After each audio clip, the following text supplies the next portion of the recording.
Today is Sunday, June 14th, and today we'll be looking at the case of the death of Rayshard Brooks. It's nighttime in Atlanta, and a long line of cars are waiting for drive-through service at their local Wendy's. The customers notice something strange, however, in that a car seems to be parked in the drive-through lane, not moving. Would-be customers of Wendy's proceed to drive around the parked vehicle, and, as a result, a 911 call is placed. Who placed the 911 call is not currently known, and the recording of the call has not yet been released to the public. The Atlanta Police Department, APD for short, dispatched a patrol car to the scene. 2 officers engaged the parked car.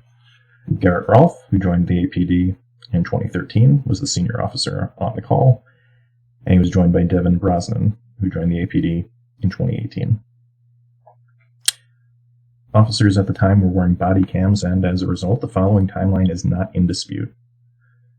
When the officers arrived, they guided Rayshard Brooks, the individual who had been asleep and parked in the drive-thru lane of the Wendy's, off to the side of the parking lot. Officer Brosnan and Rolfe began questioning Mr. Brooks to ascertain what had happened, during which Mr. Brooks discloses he had been drinking. The officers proceed to conduct several field sobriety tests over the course of about 20 minutes, including having Mr. Brooks follow their finger, walking in a straight line, etc. The officers asked Mr. Brooks if he is willing to submit to a breathalyzer test, and at first he is reluctant.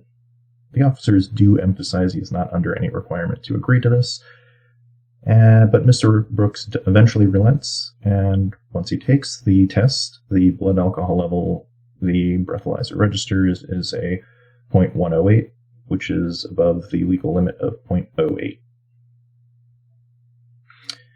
It's at this point that officers announce that they will be placing Mr. Brooks under arrest and proceed to attempt to place him in handcuffs. Both officers assume a position behind Mr. Brooks in an attempt to complete the arrest, and it's at this point that Mr. Brooks attempts to break free.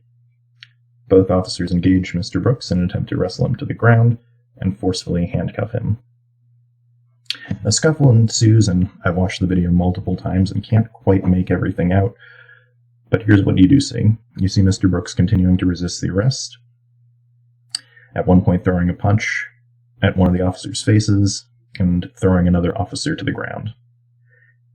The officers announce that they will tase Mr. Brooks if he does not comply, and it's during this time he then wrestles the taser from the hands of one of the officers. It's at this point then he escapes the officer's grasps and begins running to his car, while one of the officers pursues. And as he approaches his car, he angles his body backwards, raises the taser, and points it at the pursuing officer, at which point he's shot. The incident raises in my mind many questions, but I think the 2 key ones are, why did the officer fire, and why did Mr. Brooks resist so aggressively?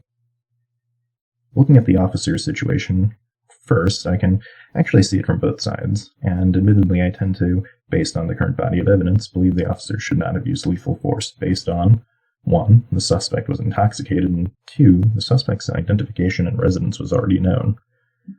Based on that, it's hard to justify the fact that they fired. Had they, for example, allowed him to run, they could have apprehended him either at his residence or when he attempted to reclaim his car.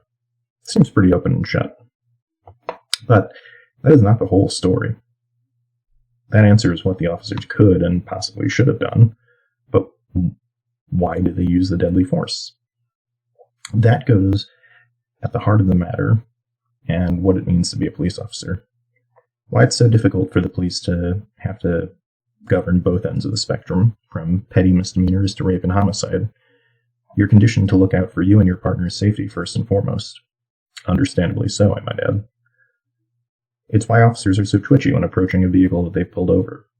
Is that person trying to fasten their seatbelt or ready a weapon? I think to understand why Mr. Brooks was shot, one must put themselves in the APD officer's shoes. They are, among other things, likely overworked and worn out from the weeks of riots that have plagued the country, on edge given the current climate, and having to conduct the questioning with half of Atlanta watching, And as a result of the first 2 points, adrenaline is already flowing prior to Mr. Brooks resisting arrest, and likely kicked into hyperdrive once the physical altercation began to take place.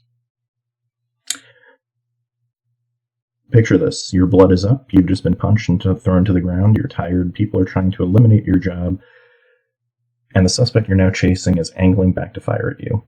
Life or death situation. That's what you've been trained for. Life or death. Suspect is pointing something at you, and you pull for your gun. You can't pull your taser, he has it. Is that the taser he's pointing at you? We know it is. We have the benefit of watching a tape. But in the moment, you can only think of your life and his. And the officer did what he was trained to do. Was it right? No, probably not. We can make that judgment call, say from our sofas or computer desks in the moment. But for the officers, an experience none of us can relate to, it wasn't a matter of right or wrong, but life or death. That's my take. Of course, the reality is that this never should have escalated to this point. Our good friends over at the ACLU provided advice on what to do if you were detained by the police. Quote, being stopped by the police is a stressful experience that can go bad quickly. Here we describe what the law requires and also offer strategies on handling police encounters. We want to be clear, the burden of de-escalation does not fall on private citizens. It falls on the police officers. However, you cannot assume officers will behave in a way that protects your safety, or that they will respect your rights, even as you assert them. You may be able to reduce your risk by staying calm and not exhibiting hostility towards the officers. The truth is that there are situations where people have done everything that they could to put the officer at ease, and yet still ended up injured or killed, unquote. This blurb from the ACLU strikes right at the heart of why Mr. Brooks likely resisted so aggressively. The first point I take issue with is the burden of de-escalation. It's a two-way street. If you're going to be arrested, the cops can do their best to talk you into coming quietly, but at the end of the day, if you continue to resist arrests, the officers must enforce the law, even if that requires escalation. Otherwise, larger, burly individuals would get away scot-free, and smaller individuals would be the ones making up our prison populations. Secondly, the notion that officers will not behave in a manner conducive to your, or the public in general, safety cannot be the default position. By codifying such an expectation, you create an environment where people don't believe that if they are stopped by the police, they are, in fact, at a greater risk. And then third, the ACLU really shows its cards by editorializing what should be a pretty straightforward set of advice. Yes, there are situations where people are killed and injured despite doing everything the police requires. The problem here is that the implication is malicious intent, and not just that some arrests go wrong. Effectively, the media and organizations such as the ACLU have created an atmosphere wherein fight or flight is the only logical end for a black man being detained by the police. At least, they think it's logical. There are no statistics that back up any of the generalized claims from the past few weeks. Officers tend to engage longer, that is, de-escalation, and shoot less when the suspect is black, rather than white, disproportionately so. Such a statistic, as provided by the Justice Department, FBI, local law enforcement, etc., is unfortunately disregarded as hate facts, or classic right-wing talking points. When emotion triumphs over reason, it creates a powder keg situation. One would be remiss if they also didn't point out the history of Mr. Brooks and likely why he was avoiding apprehension so aggressively. The media would say it's because he wanted to just celebrate his daughter's birthday, and my question would be whether that's the same daughter for whom he was sentenced to jail for 7 years back in 2014 for physical neglect and 2 years more for child endangerment. The background on these cases is not yet publicly known. The media will likely not show any journalistic curiosity or integrity by chasing down actual facts of the case. But here's what we do know. Mr. Brooks was only recently paroled. Some have speculated he was part of the mass release of convicts due to the coronavirus. A DUI, while on parole, was probably not going to end well for him, especially as he had previously been charged with a DUI back in 2011. No, this arrest wasn't going to end with a ticket after the drunk Hank, but likely resulted in years of jail time. On a final note, I challenge everyone to do their own research as I did for today's episode.